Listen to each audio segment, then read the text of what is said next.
Assalamualaikum warahmatullahi wabarakatuh. Sebelumnya perkenalkan, nama saya Muhammad Iqbal Tawakal, NIM 23010118140183. Saya dari IPT kelas B.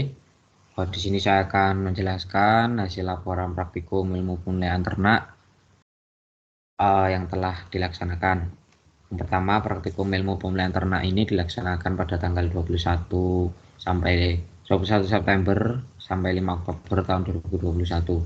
Praktikum ini dilakukan melalui channel YouTube dan juga diskusi melalui platform MS Team. Untuk materinya, materi yang digunakan meliputi alat dan bahan. Alatnya sendiri menggunakan handphone atau laptop untuk melihat dan mengikuti praktikum di channel YouTube serta platform pembelajaran MS Team untuk berdiskusi dengan asisten saat praktikum, dan juga kalkulator untuk menghitung data, alat tulis, dan juga pulpen atau buku untuk mencatat. Dan bahan yang digunakan pada laporan kali ini yaitu data produksi ternak sapi peranakan ongol. Nah, untuk metodenya sendiri, praktikum ini dijalankan menggunakan melalui channel YouTube, melihat untuk penjelasan materi, dan nanti didiskusikan melalui platform MS Team bersama asisten. Kemudian membuat data dummy sesuai pilihan dan dihitung nilai heritabilitas, korelasi genetik, dan repeatabilitasnya.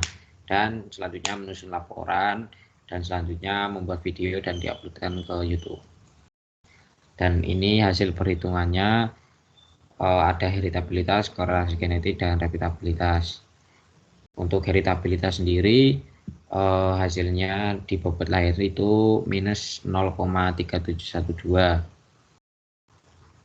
Nah, dan juga di bobot sapinya 0,1489. Hasil yang di luar dari rentang ini dapat disebabkan oleh data yang kurang valid ataupun jumlah data yang kurang.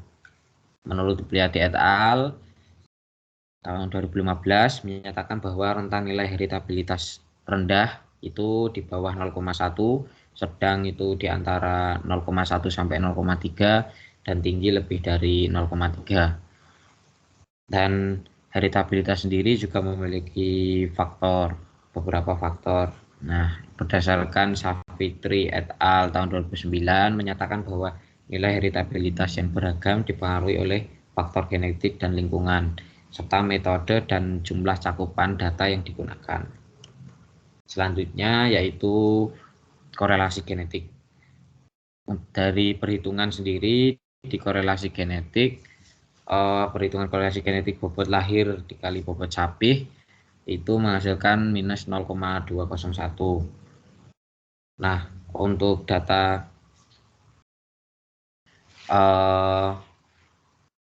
ini agak kuat korelasi genetiknya, berdasarkan menurut Tiana tahun 2017 menyatakan bahwa nilai korelasi genetik berkisar antara minus 1 sampai 1. Nilai mendekati 1 maka korelasi semakin kuat.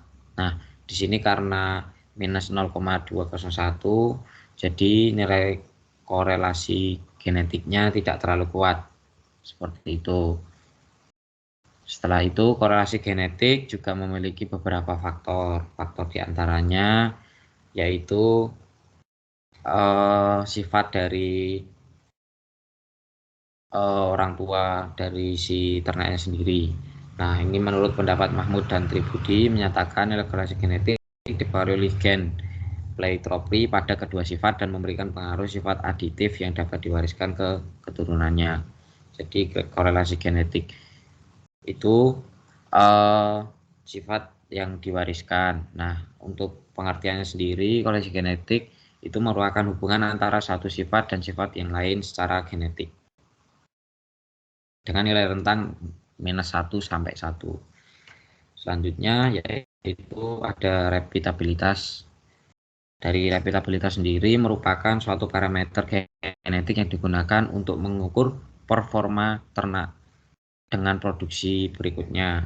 Nah, untuk hasil perhitungannya sendiri, repeatabilitas antar kelas itu minus 0,1094 dan reputabilitas dalam kelas 0,0187.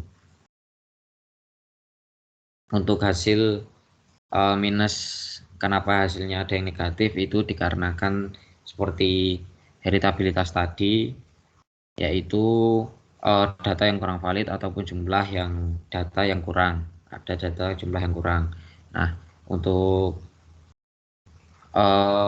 standar reputabilitasnya sendiri itu dibagi beberapa kategori, yaitu kurang dari 0,1 itu dianggap rendah, terus 0,1 sampai 0,3 itu dianggap sedang, dan jika 0,3 lebih itu dianggap tinggi.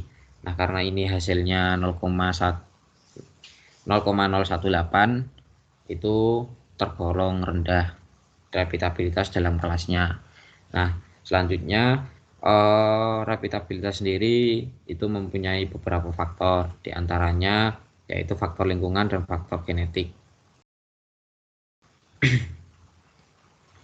Lingkungan sendiri temporer, berdasarkan lingkungan yang tidak stabil. Menurut Tribudi et al. Tahun 2020, itu nilai reputabilitas yang tinggi sebagai sifat dikendalikan oleh faktor genetik dan faktor lingkungan permanen, sedangkan nilai reputabilitas yang rendah dipengaruhi oleh lingkungan temporer yang meningkat.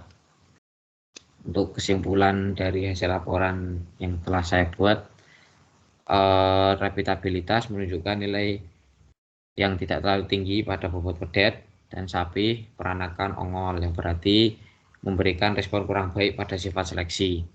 Dan nilai korelasi genetik yang didapat menunjukkan nilai yang rendah dan negatif. Dan reputabilitas yang didapat menunjukkan hasil negatif pada reputabilitas antar kelas bobot lahir pedet dan nilai rendah pada reputabilitas dalam kelas bobot sapi pada sapi PO. Nah, mungkin itu yang bisa saya sampaikan, kurang lebihnya mohon dimaafkan. Berikut daftar pustaka yang telah saya sebagai dasar sumber pembuatan laporan. Terima kasih. Assalamualaikum warahmatullahi wabarakatuh.